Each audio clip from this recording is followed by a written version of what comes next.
Olá, meninas! Vamos responder juntas essa questão da última prova que se chama sorvetinho? Essa questão ela é muito interessante e ela vem dizendo o seguinte: a equipe Grafo de Botas foi declarado o melhor time da América Latina na 30ª edição da Maratona SBC de Programação, que aconteceu em São Paulo. Você pode se perguntar: qual é o segredo para alcançar tamanha façanha? As competidoras Yasmin, Adriele e Isabela dizem que seguem os passos de suas antecessoras, as lenhadoras de Sagtree. Tomar bastante sorvete ao longo da execução da prova. Diziam as lenhadoras de Sagtree, Duda e Natália, que no começo da prova elas deveriam tomar 3 litros de sorvete juntas. No instante T0, a quantidade de sorvete comidos foi de 3 litros. No segundo momento, T1, a quantidade de sorvetes que elas deveriam comer é 3,6 litros. No momento T igual a 3,14, a quantidade de sorvete que as meninas comem é 4,88 litros, e assim por diante. Parece estranho, mas esse é o segredo para ter um alto desempenho nas maratonas de programação. A quantidade de sorvete que as meninas comiam é representada pelo gráfico abaixo, sendo o tempo representado pelo eixo nas abscissas, eixo X, e a quantidade de sorvete em litros dada pelos eixos das ordenadas, eixo Y. Dado um tempo T, diga quantos litros de sorvete as meninas comeram durante a prova.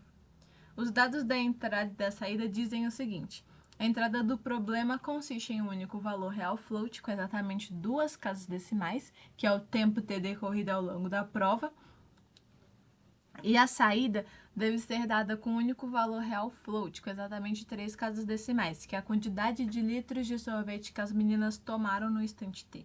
Pode ser provado que essa quantidade pode ser escrita com no máximo 3 casas decimais, desde que T tenha no máximo 2 casas decimais, o que é garantido nesse problema. Aqui nós temos alguns exemplos que a gente vai analisar daqui a pouco e também tem uma observação. Observe que a fórmula para o sucesso das lenhadoras de Sagtree é uma fórmula utilizada há milhares de anos, sendo assim imutável, independente da quantidade de tempo que já passou. Então, essa fórmula vai servir para todos os casos. É importante a gente lembrar isso. Então, gente, antes de programar, a gente tem que analisar o contexto do problema. Olha, essa imagem que aparece aqui é muito interessante.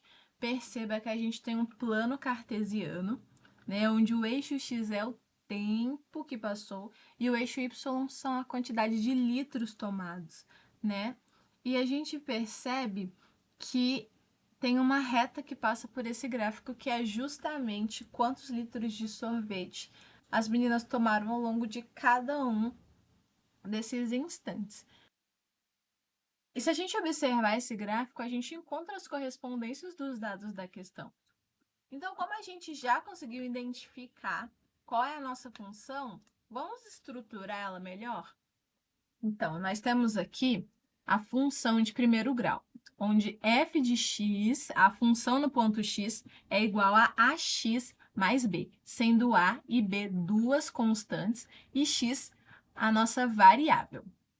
Se a gente adaptar ela ao nosso problema, só mudando as letras, a gente vai encontrar a função do sorvetinho, que é litros em função do tempo, onde o tempo é multiplicado por uma constante A e somada a uma constante B, a gente consegue encontrar quantos litros foram consumidos naquele instante.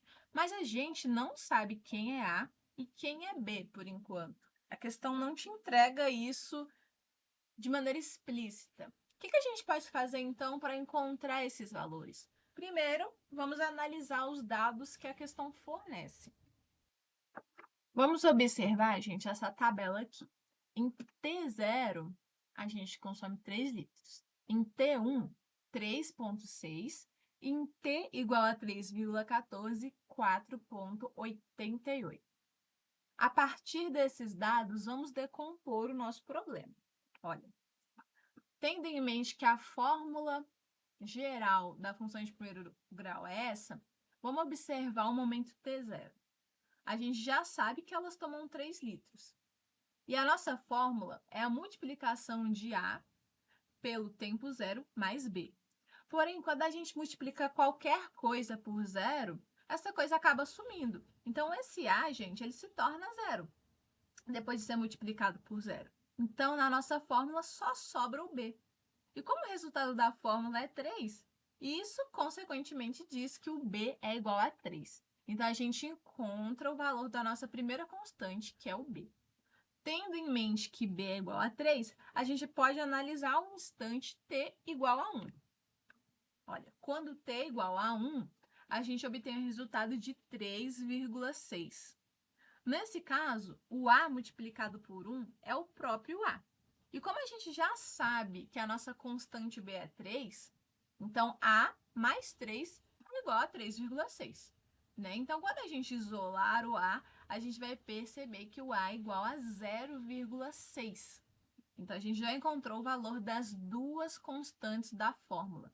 E para constatar que esses valores estão certos mesmo, a gente pode analisar o t igual a 3,14, que tem que dar 4,88.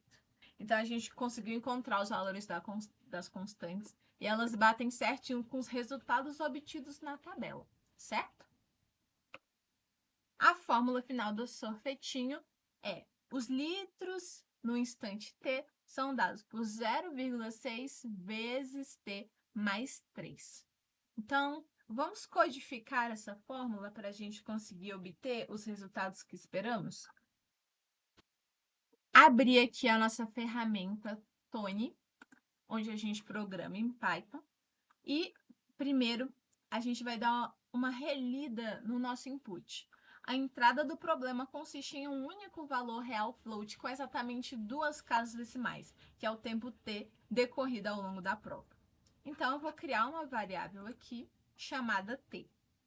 Ela também poderia se chamar tempo, vai da sua preferência. Eu vou colocá-la se chamando tempo para a gente visualizar melhor. Tempo, gente, é uma variável com valor real float. Então, eu vou pedir para o usuário um valor float. Então, float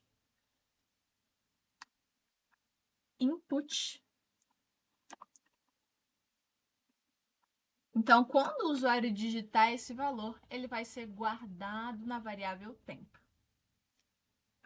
Agora, vamos obter os litros de sorvete. E vamos dar uma olhada de novo na fórmula. Olha, a nossa fórmula é essa daqui. Vamos escrever lá. Então, litros vai ser 0,6 vezes o tempo mais 3.